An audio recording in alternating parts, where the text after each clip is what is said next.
when Tibetan lamas start teaching on karma, they go right into certain, like, there are these things that we'll talk about, like these kind of work guidelines and different kinds of karmic ways of creating karma and karmic results and things like that. But I wanted to start with some introductory things because I think that's helpful for us as Westerners, where even the word karma, right, is a Sanskrit word. I think in Tibetan it's lay. We try the Tibetan word for that. But so since we don't, like even the word karma, right, if you're an ancient Indian and somebody say karma, you would know that the words in Sanskrit karma means action. Right? But we wouldn't necessarily know. I don't speak Sanskrit myself, but I learned some of those words. So, but actually, the understanding of karma is really grounded in a worldview that I think we should just introduce a little bit. Because it's a worldview that understands, first of all, like karma in Buddhism is related to the idea of emptiness, which we're not going to cover in detail today, but it's grounded in an understanding, of interdependence and dependent origination. Right? So, like, it's grounded in understanding that the way oneself and others and the world around us exists is not as sort of, what's the word, independent entities. That there's sort of me that's an independent entity and then you that's an independent entity, and this is, right, but there's some understanding that things arise interdependently, right? And so things arise due to causes and conditions then, right? That's part of the understanding. And actually in Buddhism, in one sense, understanding dependent origination, I don't know if it's fair to say that's the entire path. In some ways. I mean, in other words, everything in Buddhism is related to an understanding of dependent origination or interdependence. And so, and also I'll say this too, I'm getting a little philosophical, but I think it's okay. Like that, also in Buddhism there are different levels of dependent origination, right? So there's kind of, in other words, and the more you analyze things, the more deeply you understand how they're interdependent. I guess that's part of what we're getting at there, right? So, on one level, for example, if you study an ecosystem, right, it's all, if you start to study how this planet works, for example, right, everything's interdependent. That's obvious. And the more precise your understanding becomes, the more complicated interdependence becomes. And part of what Buddhism studies and analyzes is also how the internal world and the mind is also similar. Right? In other words, the way the mind functions, the way our mind functions in interacting with the external world, the way the mind functions in understanding oneself, the way the mind functions in understanding itself, also all arises. None of that arises independently. Right? All of that happens in a world whose very nature is dependent, right? Interdependent, and everything that arises in dependence upon causes and conditions. Is part of what the Buddha's primary insight was. I'll say one more thing about that. I'm kind of going a little further from what I meant to say, but I just think it's useful. Actually, I'll say this first of all. The more you analyze, actually, many Buddhist masters have pointed this out, that the more, sorry to say this, if you assert something that's not grounded in an understanding of interdependence, then the more you analyze, the more you realize you're wrong. If you understand something that is grounded in an understanding of interdependence, the closer you are to reality, but then if you analyze more closely, sometimes you realize, well, there are levels of interdependence I didn't even see yet. Right? And then you keep going deeper and deeper into understanding how things arise interdependently. And so karma then is just is an important part of how things arise interdependently.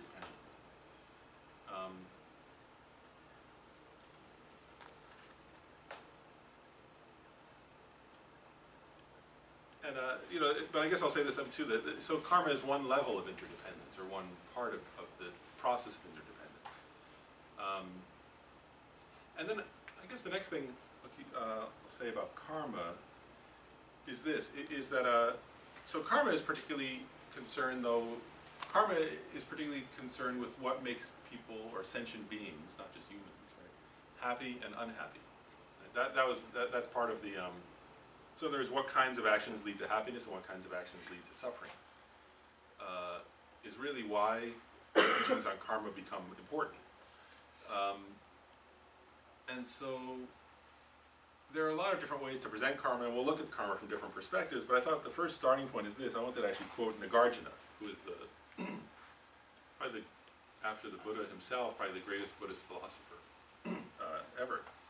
I want to quote it exactly. He said, actions arising from hatred, greed, or ignorance are, they translate it here, non-virtuous. It means cause suffering. And then he said, actions arising from non-hatred, non-greed, and non-ignorance are virtuous, which he meant lead to happiness. Right? That's what he was saying.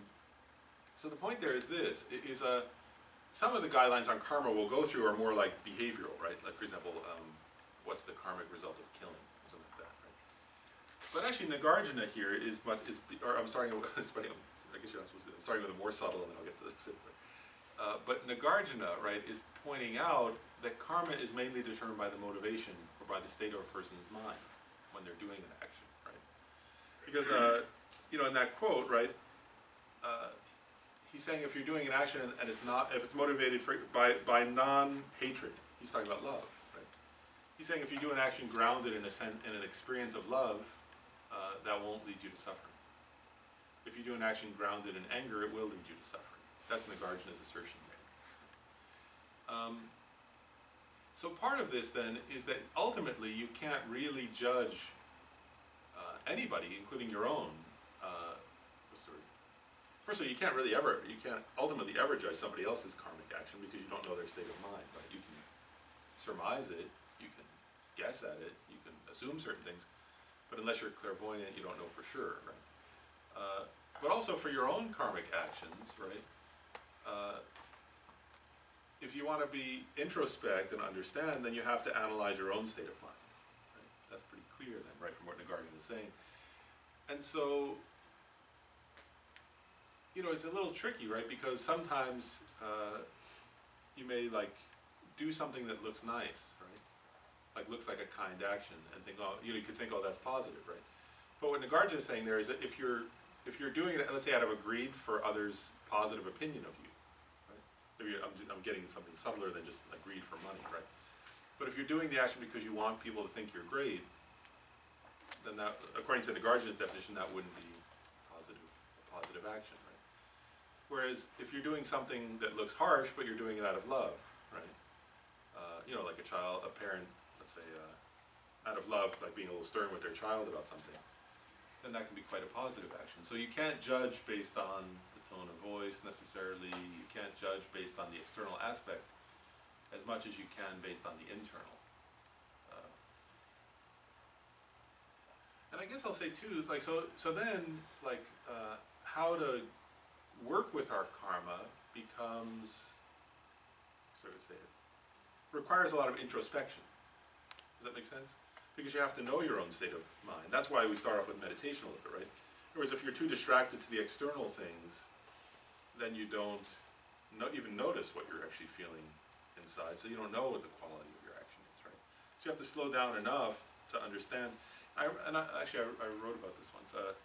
Lama Zobrumshe had a quote. He said something like, the exact wording, but it was basically that if you start to live your life with compassion, you know, then immediately you become incredibly happy.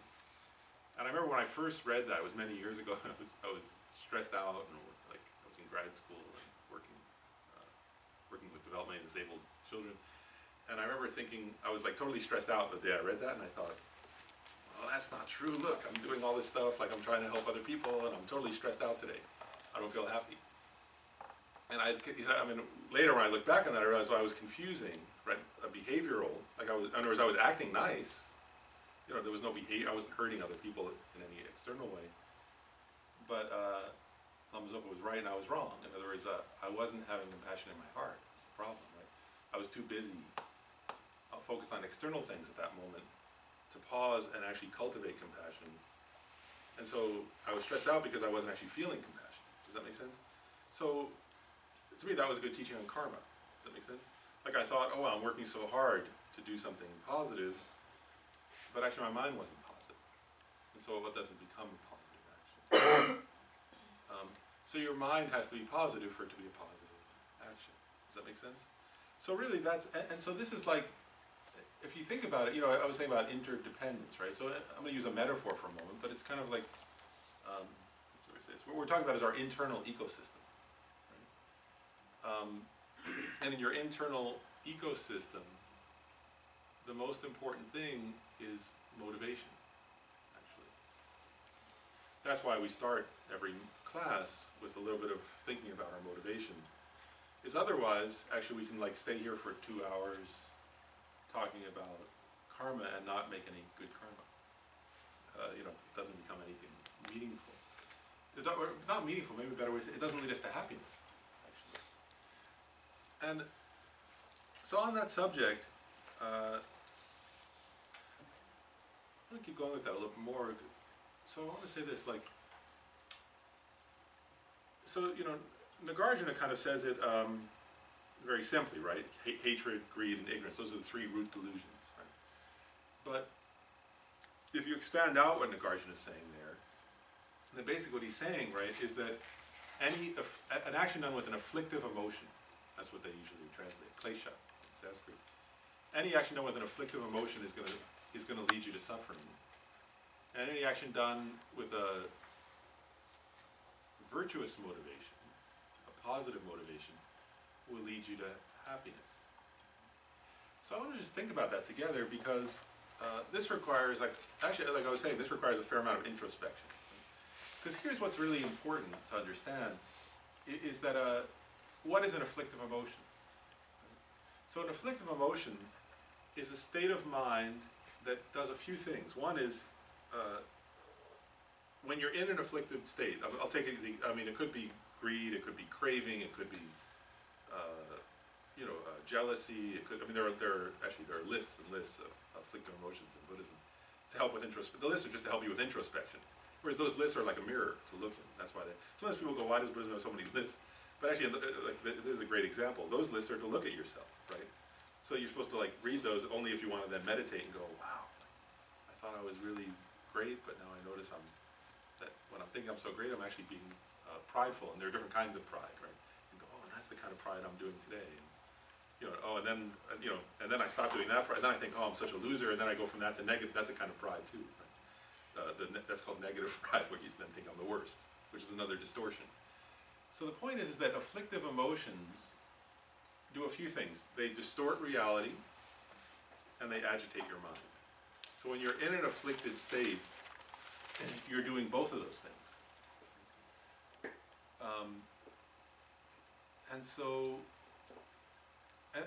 Again, there are tons and tons of different afflicted states you can get into. But I'll pick a simple one, anger, right? Because that's an easy one to look at. So when you're angry at somebody, right? If you introspect, right? In the moment, nobody's happy while they're angry. Some people get a kind of excitement from being angry because maybe the person often feels powerless, and then when they're really angry, they think they're powerful, right? And so they feel like some relief. But actually, if you pause and introspect, it's not a peaceful state of mind. Right? It's impossible.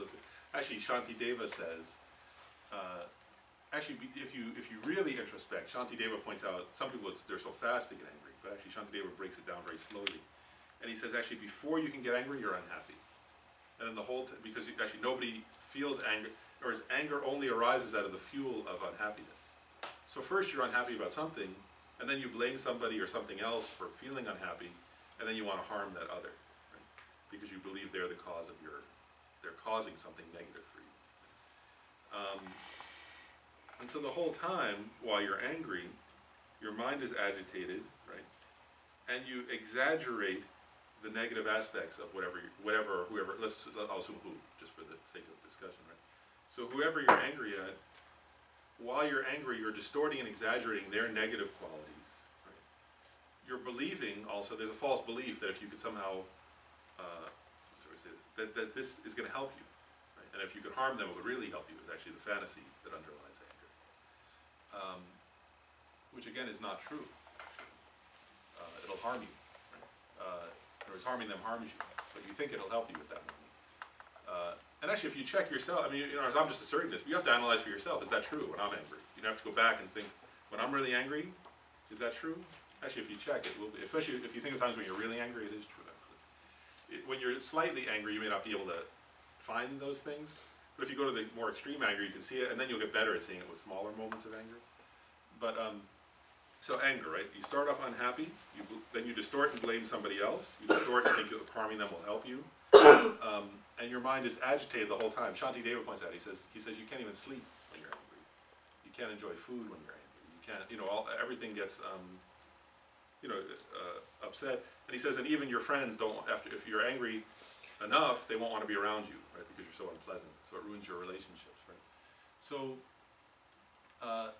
while you're angry, your mind is agitated and unhappy, right? And so, what Buddhism's asserting, and actually it's quite interesting, right, is if you analyze that, you're already unhappy, right? And then you create a cause for future unhappiness. That's what Buddhism's saying about karma, right?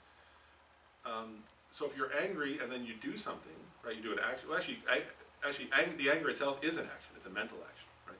They say in karma there are 3 doors of actions: mental, verbal, and physical. So even just thinking something is a karmic action. But then if you do something in relation to somebody else, like you go over and shout at them, that's a verbal action. It's motivated by a mental action. And what Buddhism's saying is that always will lead to suffering, not sometimes. Buddhism's saying 100%, like the Buddha, this is one of the assertions of the Buddha, is that as soon as you get angry, you are unhappy, but you're also creating a cause that will absolutely, positively, for sure lead to further unhappiness in the future. Because it's an agitated state of mind that's distorting.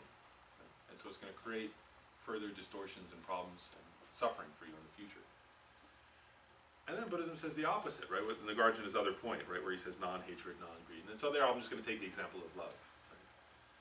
So the idea would be this, right, that if you're just like with anger, if you, even before you act on anger, you're creating a mental action, and then if you go shout at somebody, you're creating more action. So love is an example of a positive, right, state of mind. So actually, so then you have to analyze, right, what do they mean by positive? What they mean is this, that if you're feeling, actually I'm going to take compassion, because that's the one we meditate on, so I'm going to use compassion. Actually, in compassion is said, of all the motivational states, compassion is said to be the most positive. The Tibetan word for compassion is Ning Je, where Ning is heart, and Je is the most exalted. So it's the best state of your heart, is compassion. So the idea with compassion, right, is that there are a few things. One is, when you're feeling compassion for somebody else, actually, first of all, it's realistic. And I'll say why in a couple ways. One is, you're recognizing your interconnectedness with those others, right? Whereas compassion is grounded in an understanding of our interrelatedness. Compassion is also grounded in understanding of our vulnerability to suffering. So that's realistic. In compassion, as the Dalai Lama often points out, on the one hand, compassion is facing a somewhat unpleasant truth, which is suffering, right? So it's not. So in one way, it's not as fun as love. Actually, love is a more fun emotion in some ways. But compassion actually has an incredible. The reason why it's even love and compassion go together, they're very related. But compassion is even more praised because it's, first of all, it's more realistic. It's willing to look at the other more bravely. Whereas love is very positive, but love doesn't necessarily want to look at the other's suffering. Compassion is willing to embrace the other fully, including their suffering that they're going through. And then also, compassion, when you're feeling it, actually, if you analyze and introspect, it does feel good. Actually, love and compassion both actually are positive. Whereas if you check inside your own heart, and if you're really feeling compassion, actually you feel good. You feel good about yourself. You feel good in that moment. So it's the opposite of an afflictive emotion, right? It's realistic, and it's not agitated and disturbed. And the idea would be, or what Buddhism is asserting then, is that while you're doing an action motivated by love and compassion, already you feel good, and also the result will be good down the road. So does that make sense? That's really that's the ultimate way to judge a karmic action. So you mainly have to judge for yourself, right? If there is judging others is not so helpful anyway, really. But it's also limited. Just a question. Yeah. So if does the same apply? You have to be unhappy first before you can be angry. Do you have to be happy first before you can be compassionate, or does the feeling arise from the sense of being compassionate? No, actually, because I mean, in other words, it's easier at the beginning. It can be easier to cultivate compassion if you're feeling good. But actually, there are many techniques in Buddhism that are actually quite beautiful, really. Where I'll give an example, like because actually, Buddhism talks. There's a whole class we'll do on it called Transforming Problems, where you. I'll give an example. Like, let's say you're upset about something, right? Like somebody did something you don't like, and you're starting to get upset and angry, right? So one of the they call it mind training in Buddhism. But one mind training would be, it's like almost like using the negative experience to give rise to compassion. And here's how you might do that, for example. So you might think, wow, I'm unhappy, like I'm suffering in this way, right? But actually, countless others, everybody suffers in this way. Like, I'm no different from everybody else, and everybody has these experiences. That's the nature of life, right? Is that bad things happen and difficult things happen. And already as you start to think that, your mind starts calming down, right? And then you start to think, I'm interdependent, I'm related to everybody else, everybody's in the same boat, everybody has these bad experiences. You know, and how wonderful it would be if I could help others who are in a similar situation. As soon as you think that, what was starting to be, let's say, agitation or anger switches and becomes compassion, actually, if you can do it effectively. So actually, that's one of the benefits, you know, so you can actually use any experience of suffering to give rise to empathy, which can give rise to compassion. So in that way, you can even use bad experiences, you can transform bad experiences into something good in that kind of a way. Does that make sense? Mm-hmm. So you don't have to be feeling peaceful first to give rise to compassion, actually. You can get to compassion. There are many, actually Buddhism is really good at coming up with, what's the word? They actually call it mind trainings, which are really like mind pathways to compassion. Since compassion is such a positive state of mind, there are actually there are hundreds of them like that, you know, where it talks about how to use different experiences to get back to compassion. Because we have a habit of going into anger or craving or jealousy or whatever. And so the idea is that you have to habituate your mind to get to compassion. And then eventually it starts to become spontaneous more and more. But you know, so there are lots of mind trainings for that. Yeah, other questions actually. That's good. That's good. Anybody else have questions so far?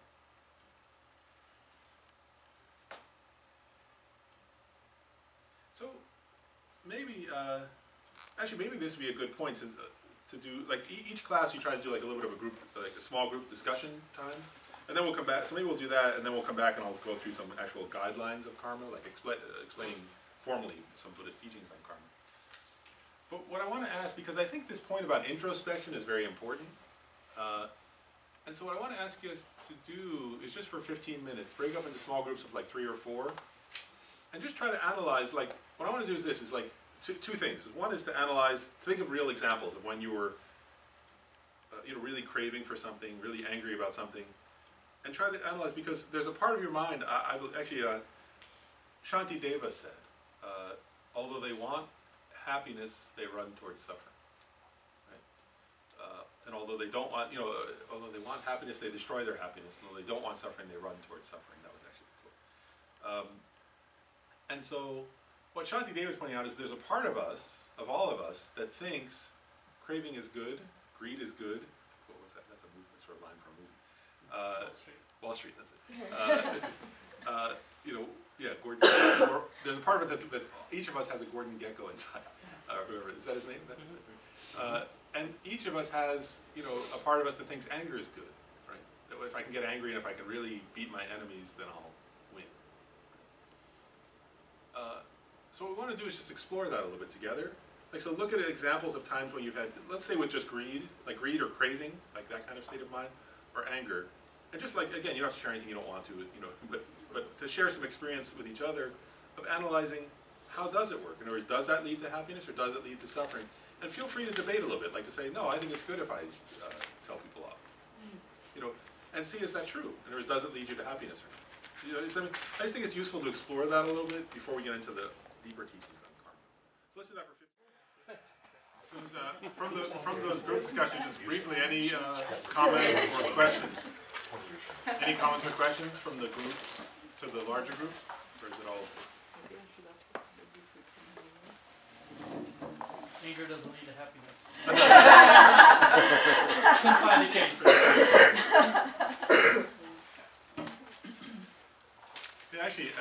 good. I mean, actually, the one advantage of anger is that it's easy to see that. Right? It's actually harder to see it with desire. Desire takes more effort to notice. It's equally not a cause of happiness. So I'll say, so from that part of the class, I want to say this, like, for those of you, like, first of all, anybody's welcome to come to these classes and just listen, but if you're doing it as a, like, if you want to fully participate in discovering Buddhism, then, so there are readings, right? And I guess I'll have to send out an email with the specific readings. I should send that out through Gabe soon. But if you want to do the meditation homework, it would be that. It would be what we just did. But it would be, so for this week, it would be, for this week or 2 weeks. Do we have class next week or in 2 weeks? 2 weeks. 2 weeks, okay. For these 2 weeks. So it would be to like each day, right, to briefly look at 1 or 2 examples in that day of both positive actions you did, right, and to kind of notice them and what your motivational state was, and then also negative actions you did, right? So like to analyze and go, okay, was I angry today? Was I jealous? Was I, you can go, I mean, whatever, was I ignorant? Was I craving? Was I, and what did I do? And how did it affect, and how did that affect myself and others? Or did I do something positive today that was grounded in love or in understanding or in empathy? And what was the effect of that? Does that make sense? So it's just to actually analyze your own experience. Does that make sense? And to start to notice that. That'll be a good foundation, because later we're going to work on, for example, one technique of, we'll be working on, for example, how do you purify negative karma, an inner method. But you first have to notice what you're doing, or you can't change your karma if you don't know if you don't even know what you're doing. If you don't have enough self-reflection to notice what you're up to. So that's the homework, meditation homework. So next I want to talk a little bit about, usually it's called sometimes they translate this, the 4 guidelines on karma, or 4 features of karma, we call it, 4 features of karma. And these sometimes you could, oftentimes, I had used earlier the metaphor of an ecosystem, of an inner ecosystem, and that's oftentimes used, actually. They don't use that term, ecosystem, but they talk about seeds a lot. And they use, of course, karma is not literally a seed, right? Like, I mean, it's not a physical thing. But that's a reasonable metaphor, right? They talk about planting a seed and then you get that kind of fruit, or that kind of plant, right? So it's a metaphor for kind of karmic actions, right? And so the first guideline of karma, usually it's said karma is definite. And so what that means is, and this is where again they use that metaphor, they say if you plant a chili pepper seed, you're not going to get apples. It's a typical metaphor. Right? If you plant a mango seed, you're not going to get poison ivy. Right? That's clear. Right? In other words, that certain kinds of seeds lead to certain kinds of plants is the metaphor there. And so the meaning is pretty obvious, right? In other words, but it's actually interesting, right? What they're saying is you'll never get happiness by doing something with an agitated, afflicted state of mind. And also you'll never get misery from doing something loving. So that's interesting, right? And actually I want to go on about that a little bit, because one of the things in Buddhism they talk about too is like, actually sometimes in Buddhism people do pray. Of course there's prayer in Buddhism, but actually they say prayer is not as useful as dedication of, like dedicating some actions. Like, and what that means is this, is what they say is like, so for example, if you sit and cry and think, I wish I were enlightened, I wish I were enlightened, I wish I were enlightened, you don't get enlightened, from that. On the other hand, if you create all the causes, they say, they give this, if you create all the inner causes for enlightenment, then even if you don't want to get enlightenment will come. And actually there's a funny story like that of Geshe, I think it was Pokawa, that he had so much compassion that he was always praying to be able to go to the hell realms and benefit beings in hell. And they say as he was dying, he started having visions of like a pure land, where Buddhas were radiating light rays and lotuses were flying.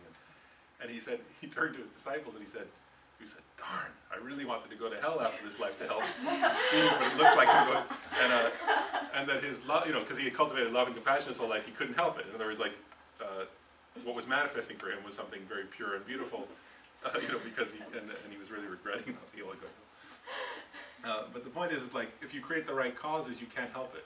Like, in other words, so if you create causes of wisdom and of love and of compassion, then it's almost like enlightenment comes by the way. Does that make sense? And if you create, you know, if you treat others disrespectfully and with anger and agitation and you have pride and all that, you know, and then you think, well, why aren't I enlightened yet? Well, no matter how much you wish for it, it's not going to happen. Right?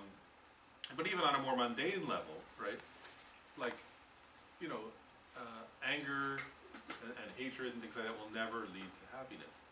And it's a problem, right? Because I just want to say this too, because this is part of the you'll see it as we go through this, but this is one of the horrible things about karma, actually, right? Is like, it's actually a really important point. So if you, in a past, like the idea in karma would be this, right? So in a past, sometimes, let's assume for a moment it's a past life, not this life. I'm just giving an example here, right?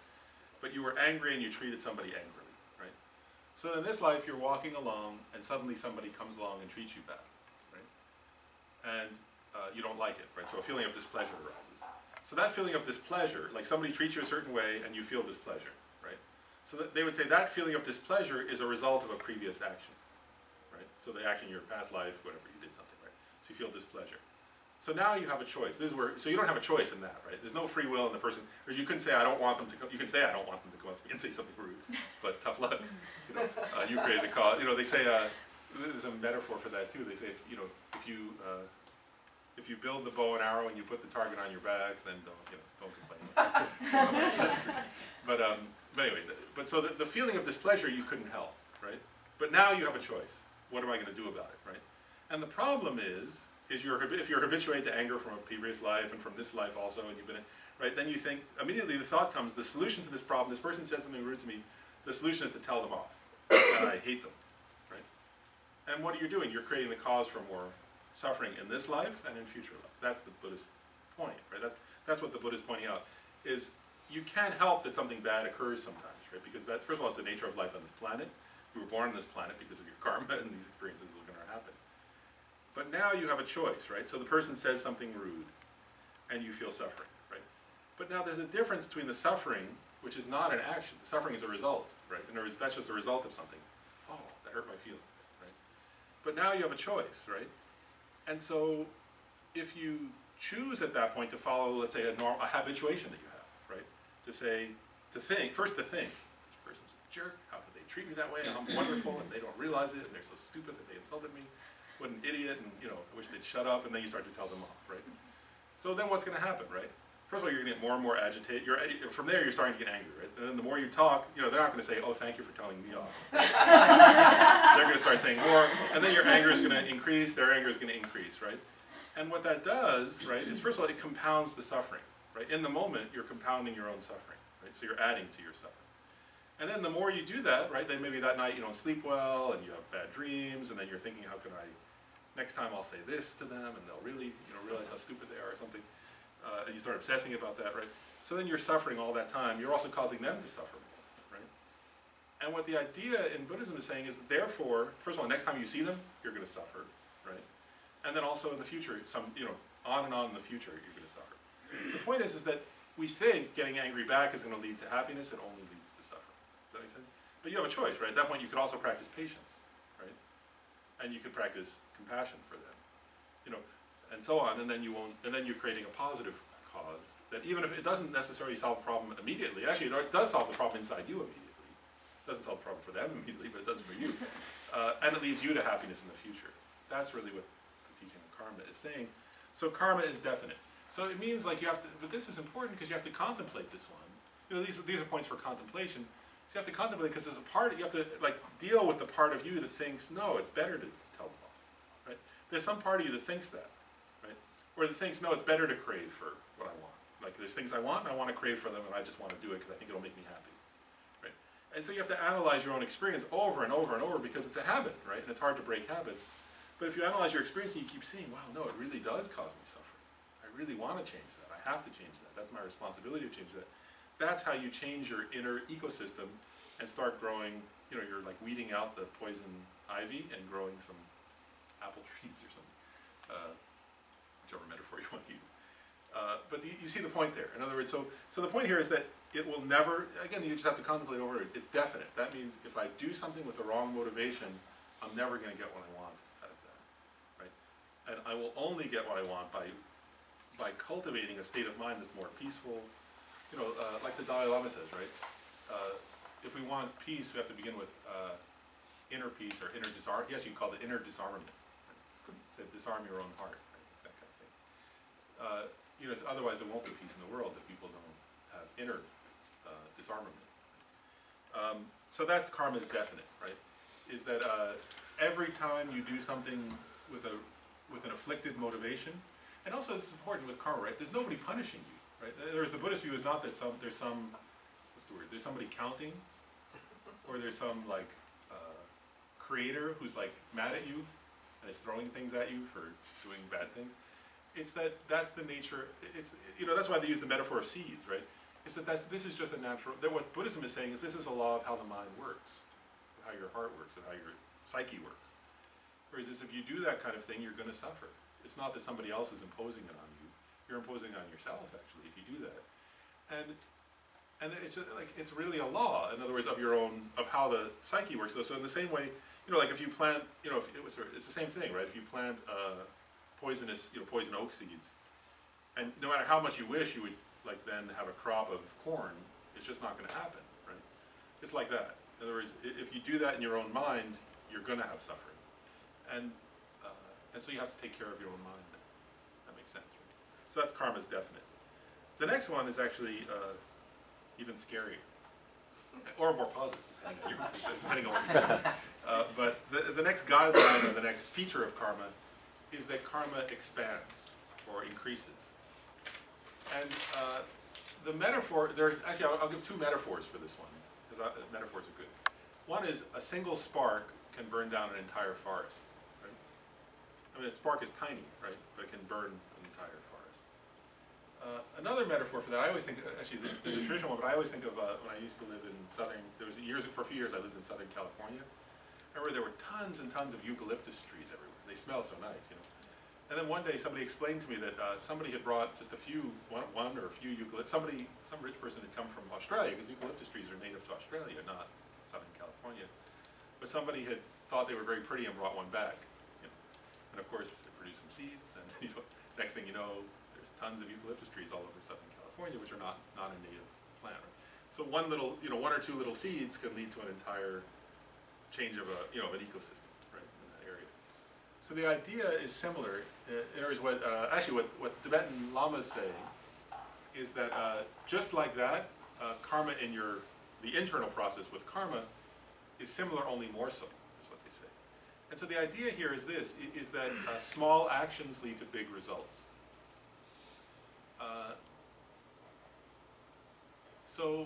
And what they're saying there is this, is that like if you, so I'm trying to think, okay, so let's take the example of on the one hand, on the negative side, saying something angry. Right? That if you if you get a real genuine experience of anger and then you say something mean to somebody, that the results of that could be very large. In other words, the immediate results could be, right, in terms of the person getting mad at you, but they're talking about more internally, right? Or is that the internal process of what that seed will lead to in the future, for example, it can lead to a whole rebirth sometimes, like a whole lifetime of suffering. Any one action can. So actions are powerful, and in the same way, there are positive stories like this. Like, for example,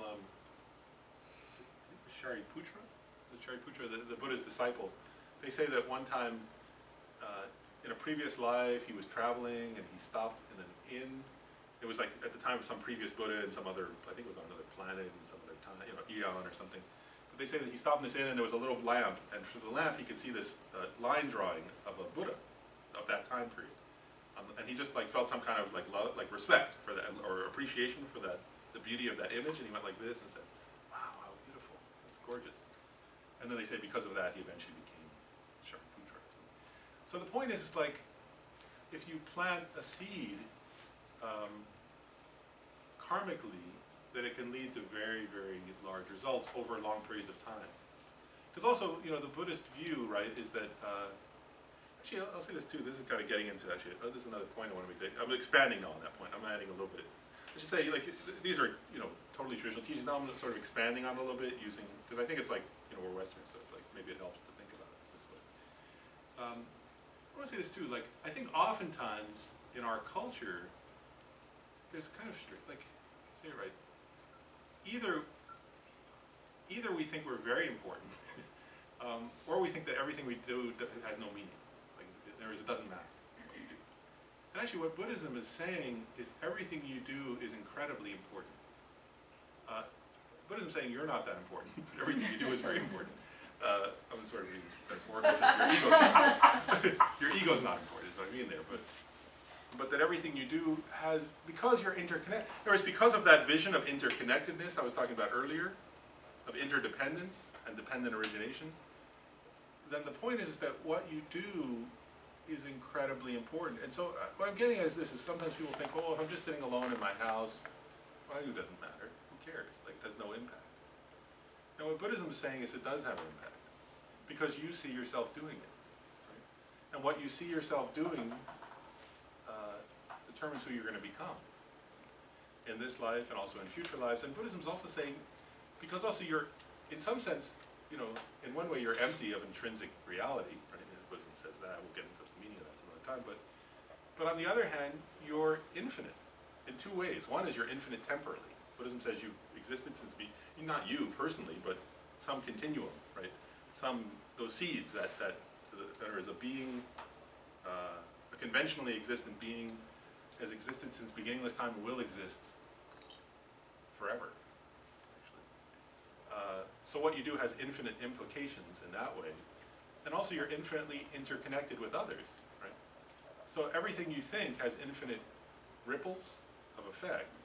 And so karma expands. In other words, like, what you do has infinite, I mean, actually, in some way, what you do has infinite implications. Is part of the implication of this. Does that make sense? And so, in one way, again, like, if you're doing positive, when you're doing positive things, that can make you really happy, and when you're doing negative things, that can be really scary, and both are appropriate. In other words, that's okay. Like, whereas in this case, you know, sometimes also, like, actually, in Buddhism, fear is not a bad thing. In other words, if you know, like, there's fear of your own anger is not a bad thing. Actually, it's appropriate. Fear of your own excessive desire is not a bad thing. It's appropriate. But also joy at the good things you do. Does that make sense? But this is true. The idea here is that the way karma works is that it expands and increases. And again, just think about that. That it increases more than that. The metaphor of a spark leading to a forest fire is. That karma increases more than that. That's what the Buddha taught.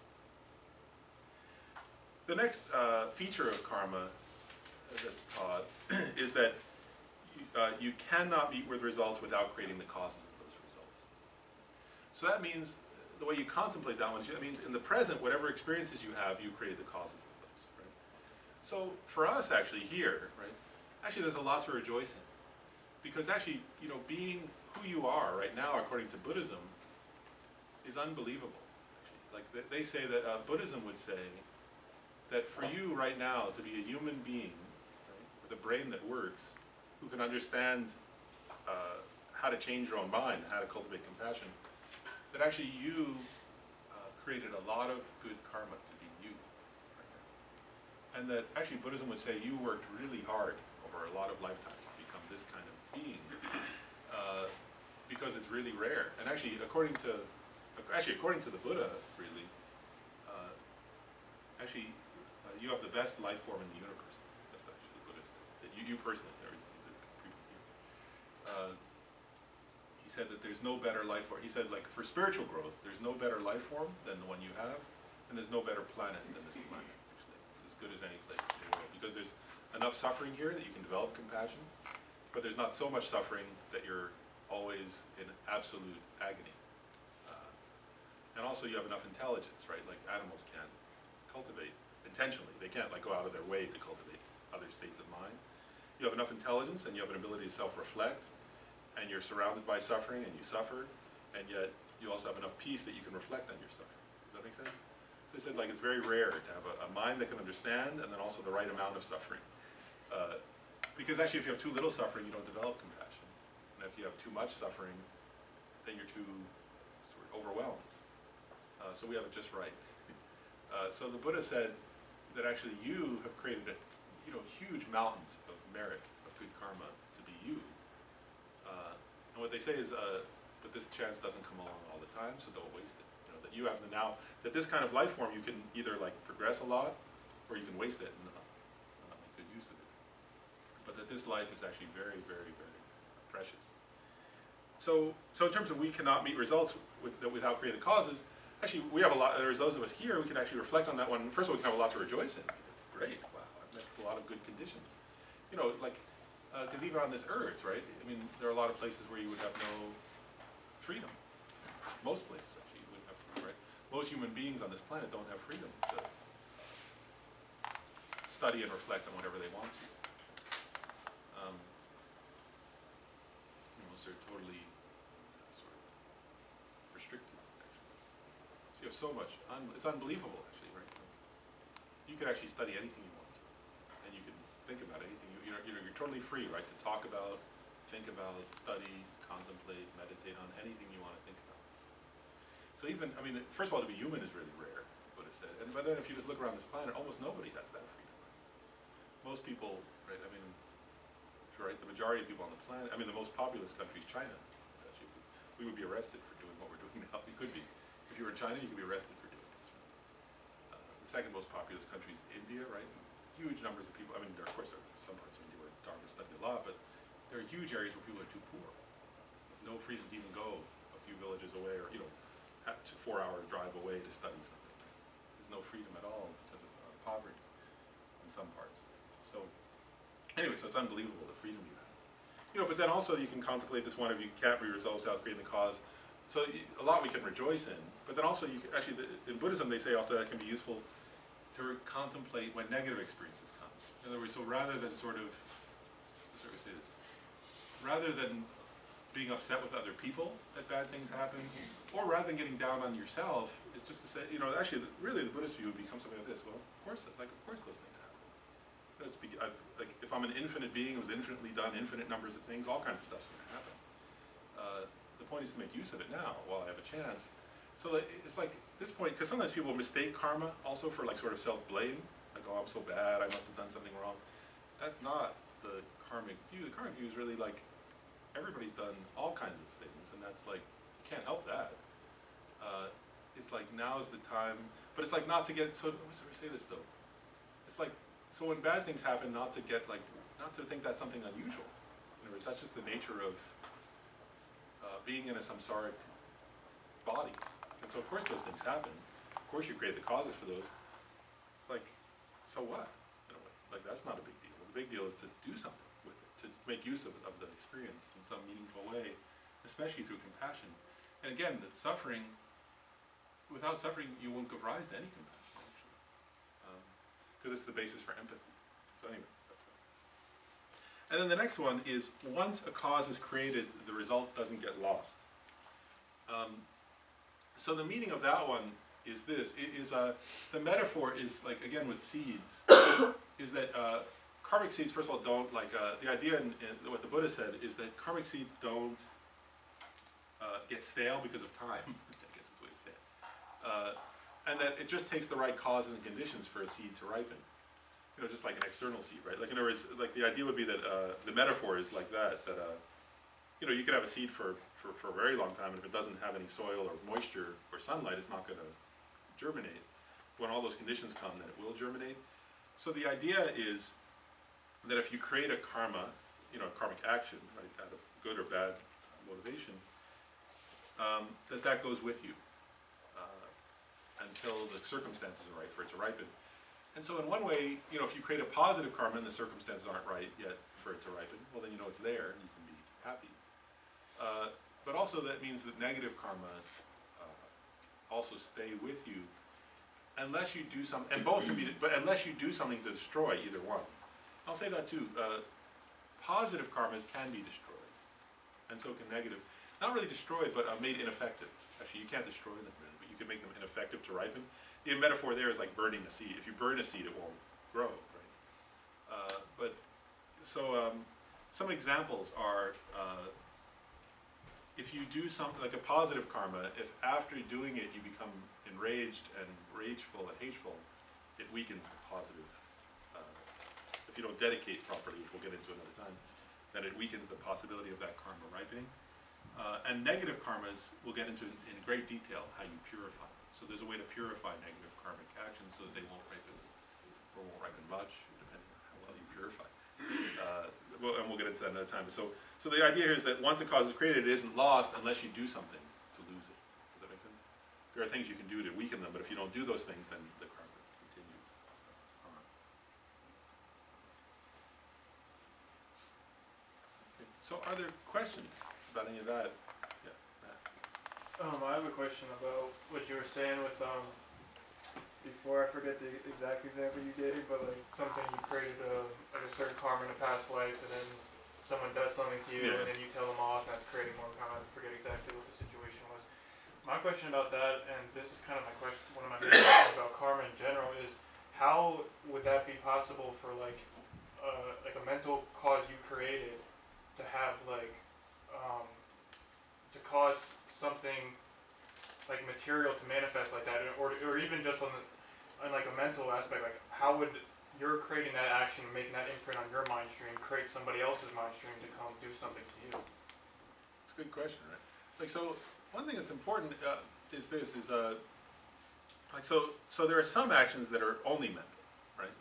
You know, for example, like, in other words, if I don't say or do anything, right? Like, let's say you're laying in bed thinking,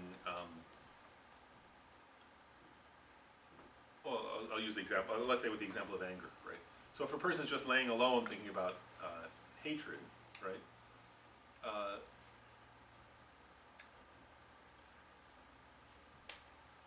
Actually, I'll pause for a moment here, like, because one thing is, actually, this is not yet directly answering your question, but I just want to expand on it just a little bit. Because I remember Lama Zoparmsri talking about this. He said, you know, if one person alone cultivating anger, right? And he said, like, he used the example, he said, think of someone like Hitler or Stalin, right? When they were alone sometimes in their, because both of them were kind of lonely guys at times. So you think of them sitting alone cultivating anger, and then you say, was their sitting alone cultivating anger affecting anyone? Goodness, it affected millions of people down the road. So that's one thing Lama Zoparmsri often points out, is he says, actually every thought you create, just because thoughts eventually lead to actions, is very powerful. You know, he gives, and then he gives the opposite. He says oftentimes, like, well, actually, like, for example, then you can think of the Buddha sitting alone in the forest, right, when he was in his, you know, before he became the Buddha, right, you know, meditating on compassion. You can say, well, is that benefiting anybody? So this isn't yet directly answering your question, but I just want to say, like, so in one way, Lama Zoparmsri often has pointed out that actually what you think has huge implications, right? Because, and actually one thing that sometimes he pointed out is he said, you know, because if you cultivate prejudice or anger or jealousy or, you know, those kind of negative emotions a lot, he said then someday you will be, you know, sometimes, whereas right now, like if you think of the example of the seeds and the water and the, you know, right now you may not be in a position to be, but actually at one time, you know, if you study, I didn't study in detail, but if you study like just a little bit, like, you know, Hitler wasn't the most powerful guy for most of his life. He was kind of, you know, then one day the circumstances came together and bam. And the idea is if you yourself cultivate anger or hatred, maybe not in this life, you know, maybe in this life, maybe not, but maybe or otherwise in some future life, the circumstances will arise and you will be in a position to harm a lot of people or help a lot of people. So in one way, what you think has a lot of implications. That's one thing, like Lama Zoparmsri often emphasizes that, and I thought it was very interesting to think about. Because circumstances change is one part. But then, more directly to answer your question, part of what you're getting at actually is about, again, what we started off with, which is interrelatedness, interdependence, dependent origination, all those kind of ideas, right? And so, actually, I'll share like a little more on that because I think it relates. So the idea, well, actually, I'll start with in this life, right?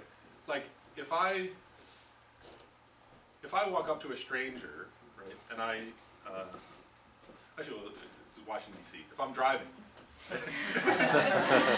and I cut somebody off, and, you know, reach my hand out the window and give them gestures and shout something out the window, right?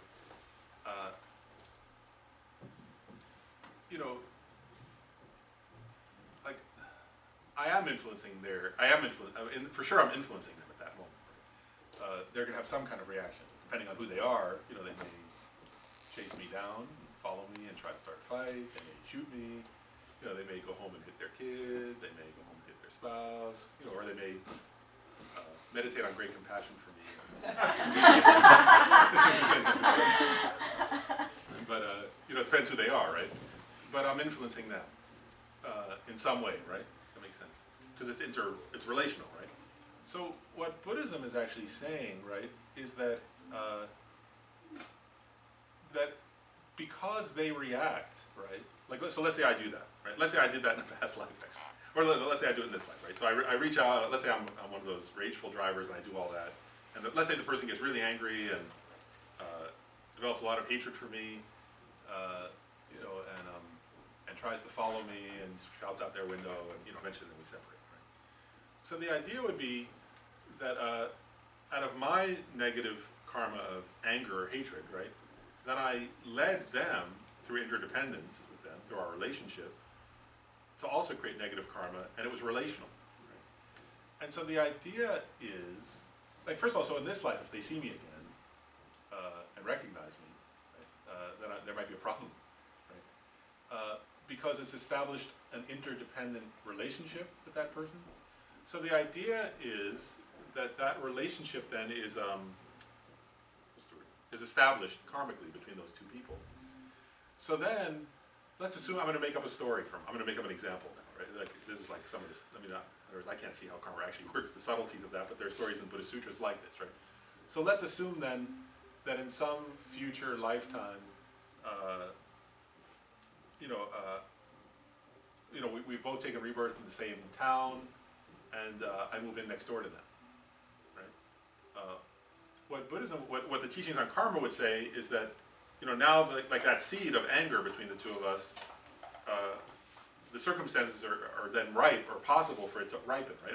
If I never see them, then they can't ripen, right? But I move in next door to them, and suddenly it's possible for that karma to ripen, right? And so immediately they see me, and this happens, right? Sometimes you think, why? Like, they see me and they think, that guy looks like a jerk.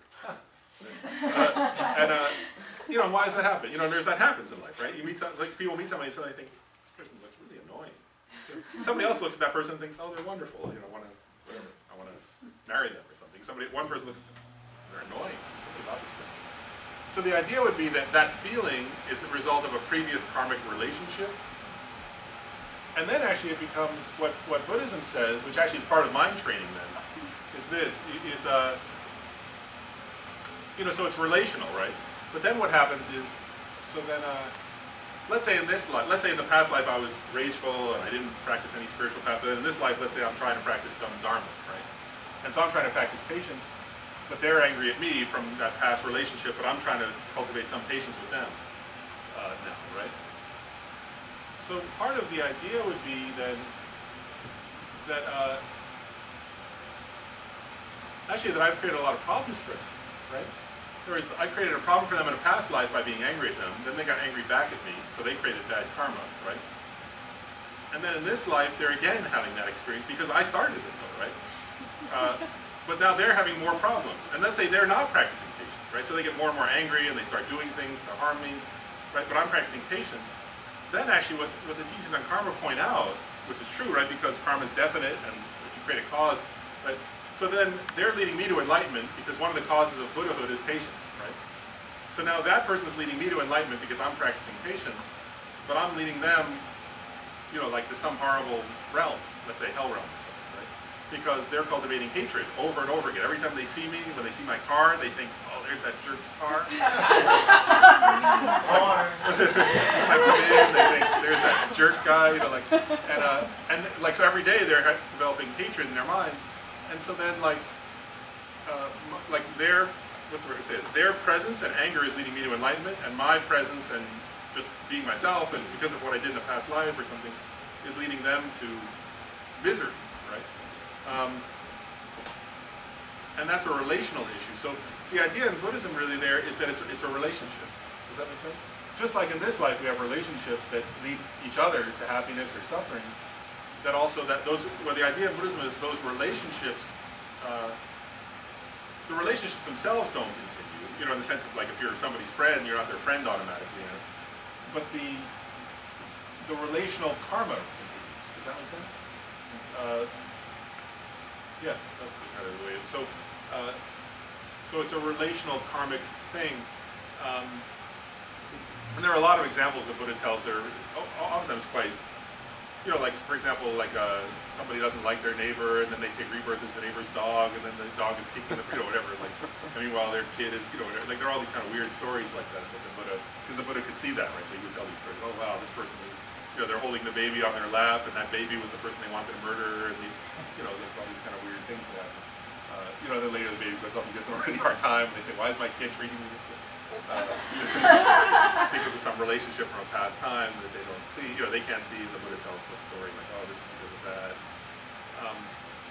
But so it's relational, it's basically. Would Buddhism assert that like the actual act of that person coming up to you and doing something is the result of the karma, of some kind of karma, or just like there's some kind of like general like potentiality like between like type of relationship between these people? Kind of what I'm getting at is like, I don't know, like when you start to go down that road, then it's I don't know where like any way to, like where it doesn't become predetermined like what's happening to you, and I don't know, it gets mind-boggling when you keep trying to like think about karma. I don't know. Yeah, it gets complicated, right? But I think one way of thinking about that is this: I'll give an example, because actually, I remember I'll give an example. Like I remember one time I was somewhere, and that happened to me. Like I saw somebody, and I immediately thought something like, "Oh, I don't like that person." Now I was already interested in Buddhism and trying to, So then, what I realized was like, oh wow, like if I weren't being careful, in other words, if I weren't trying to be self-aware, then I might make I probably would have made some funny face at that person, like whatever, something like that. Then they might think, what's this guy's trip? And then slowly it would elaborate into a relationship that would be problematic between us, right? I mean, in that case, because I was aware, I thought, oh, that's weird. That person didn't do anything. That's just my delusion. I should really let that go, and actually try to go out of my way to be nice to that person because get to know them, because probably I'm projecting something totally inappropriate onto them. So it didn't happen. But I realized, so I guess what I'm getting is, I think a reasonable way to view it is that what happens is a certain feeling or impulse arises, right? That is an experience of pleasure or displeasure, right? So actually that experience of displeasure upon seeing somebody, that's a result of a previous karma for sure, right? So in other words, you just see somebody, you immediately think, oh, that's a result of a previous karma. But then you have, where the free will comes in, is you have the choice of then what are you going to do about that, right? And the easy thing, it's easy because if you have the habit of being a certain way, right, then it's easy to act out on that and do the thing. Like do something negative that repeats the pattern. But you have a choice in the sense that if you're self-aware enough, if you try, which any of us can do, that's not beyond any of us, right? Then we can catch it and not act out on it. That can be harder or easier for us depending on the circumstances. But does that make sense? So I think you have to differentiate the result, because actually the result of a previous karma is usually either a happy result, a neutral result, or a negative result. But then you develop a new motivational state, right? And it's the motivational state that you can control. You can't control, you can't control, let's say, if the neighbor's treating you badly, right? What you can control, and also finding that displeasurable and suffering from that. Sometimes also Buddhist practitioners mistake that, actually. Sometimes when we're practicing, some people when we're practicing, and I've done this, think that you should be able to immediately experience happiness, even when somebody's doing something that, but actually the experience of displeasure is a result of a previous karmic action. So you can't help it that you suffer, right? In other words, that's a result. What you can help is then what you do next, right? You can add to your suffering by, for example, ruminating and getting angry or getting upset, getting more upset. Where you can intervene is not in the first experience of suffering. Where you can intervene is like, how am I going to react to that suffering? So if I like somebody treats me badly and I suffer, right? I can think, if I start to think what a jerk they are, and I should, be good for them if they suffer, they'll see what it's like, like that, right? Then I'm adding to my suffering and I'm creating new karma. But if let's say when somebody does something to me, I suffer, and then I think, wow, everybody suffers. May the suffering of others ripen upon me. May they be happy. Everybody goes through these kind of experiences. May they all be free from those kind of experiences. May that person who's suffering, people don't do this unless they're suffering. That person who's doing that to me must be suffering. May they be free from their suffering. right? Then I'm choosing to react to that suffering in a different way, which will lead to happiness in the future. So that's where the choice comes in. The choice doesn't come in saying, well, I wish I wasn't suffering when, you know. Isn't the choice conditioned by karma as well, though? There, with the, And if Not this is a always. long answer, you don't. I mean, I don't want to take up everyone's time. I don't. Yeah, no, I not have all always. these questions. And no, actually, but not always. I once had a whole long talk with Prince Rinpoche about that. He helped me understand it, but actually, no, it's not, your choice is not always conditioned by karma.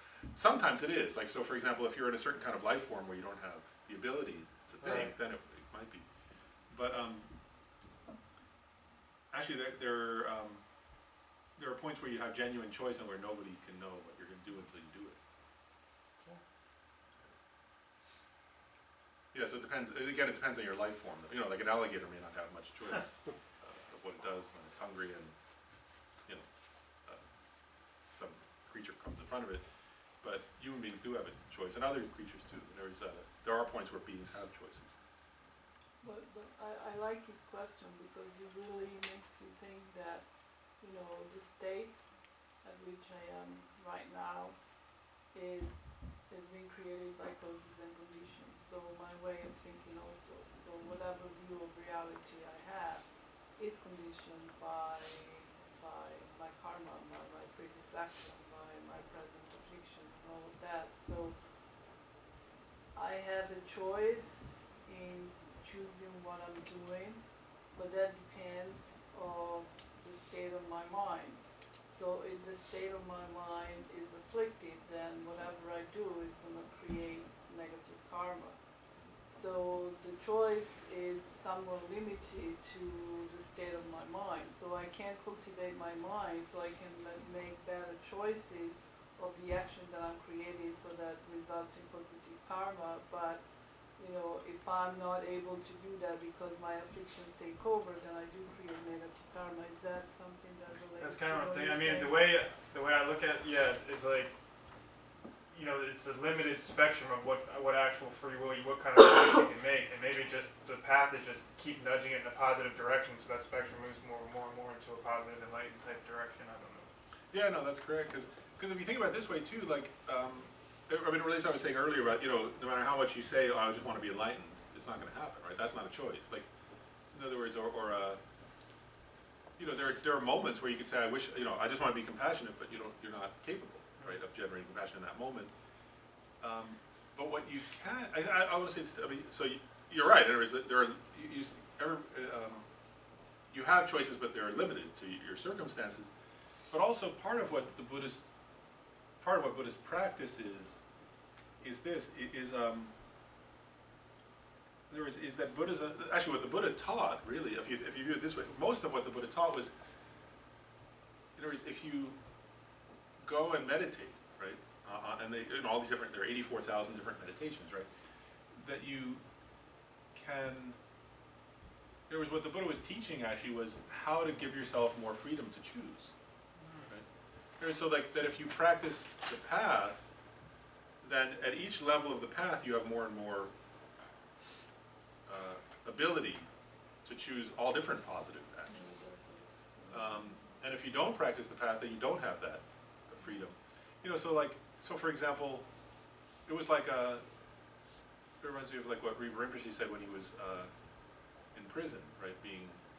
Like he had chosen for so long to practice the path that when he was captured and put and tortured in a Chinese prison, he was able to practice the path there, right? He was able to choose not to. He said he never felt angry, he only felt joy even while being tortured. But he said the people who had just studied a little bit, but had never done retreat, never really practiced, they had maybe heard some teachings on that, but they didn't have the ability, right? In other words, they couldn't, under that level of suffering, they didn't have a capacity to transform that into the path because they hadn't chosen earlier to practice enough, you know. And so what he said, he used to say, so practice, like he said, so choose now while things aren't so difficult to practice really hard, because then you'll have more choices down the road. You know, and that's true too. Like they say in the Vajracutter Sutra, right? The Buddha tells a story about a time in one of his past lives when he was already like a great bodhisattva, and somebody chopped off his limbs or something, and he was able to not be angry. You know, just like it was the same as Rinpoche in that life. But, you know, but he said, the reason I was able to do that was I'd already realized emptiness. You know, and he said, somebody who can understand emptiness, and if they dwell in understanding of emptiness, you know, then they won't give rise to anger. You know, but so he was pointing that out, right? If he hadn't reached that level of the path, he couldn't have done it, right? So that's part of the point, is as you practice more, it gives you more freedom to choose. I guess the biggest point I struggle with is then if if there is no self and there is no permanent, then, what does exist in a prior life if it's not you? If it's a combination of everything, and how does that then replicate itself every then life? Yeah, and some of that we'll get into more in the future, but I'll just say a little bit and then we'll probably stop. But, so I'll say a couple comments on that and we'll stop. Like, part of the idea in, and again, like, there are different, I'm sort of hesitating because there are different, even within Buddhism, there are different, they call them tenet systems, or, schools of thought, you can call it like that, right? But in the highest school, right, the middle way school, then what they point out is this, is that, well, actually all Buddhist schools agree there's no permanent self, first of all. All Buddhists agree on that. There's no such thing as a permanent self, right? And so, especially they'll say, like, what's the connection between the child who you were and you now? And actually, what they'll point out is, like, there is you couldn't have become you now if you were inherently that person, right? And if you were inherently who you are now, you couldn't have once been that person, right? So there is no inherent connection, actually. But there is a relational connection, or dependently arisen connection, you call it, that's based on a continuum of experiences and of karmic actions and results and relationships and things like that. And so it's quite common, it's interesting, right, to think that there's not an inherent, whereas I wasn't that person, right? That person is not me. And yet, like, what happened to them and what they did is connected with my current experience in certain ways, right? And if you see somebody who you knew back then, there's some, for example, right, there's some feeling that's different than if you see somebody you didn't know back then. And then also, like, your ideas about things, it's like what you learned back then affect, and yet that person was not inherently you, you're not inherently them, right? And so the idea is that, you're not the same person.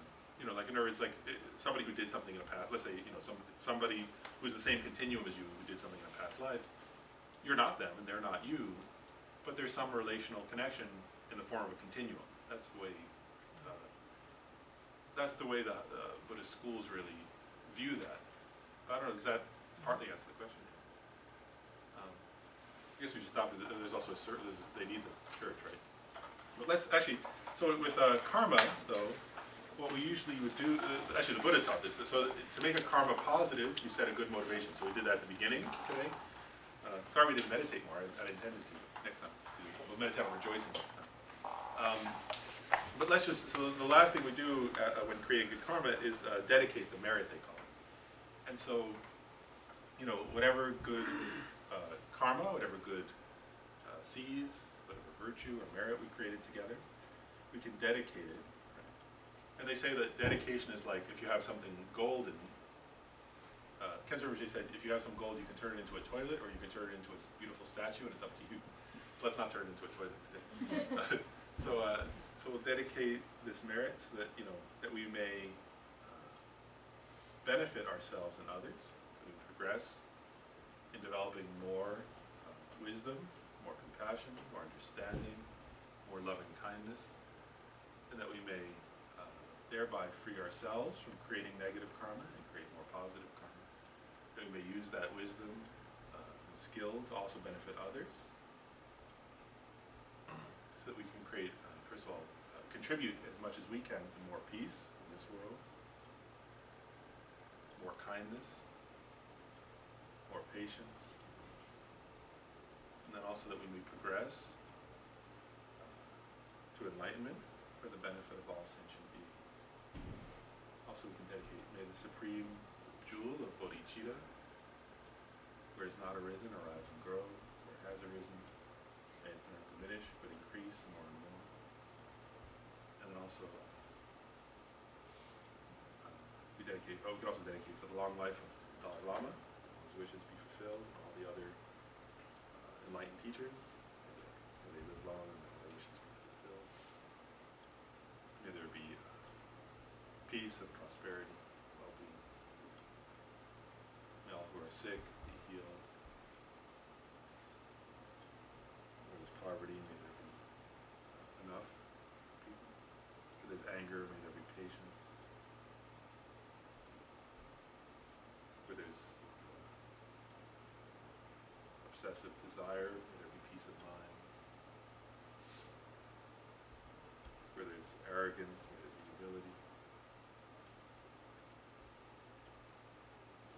Where there's selfishness, may there arise compassion. Where there's ignorance, may there arise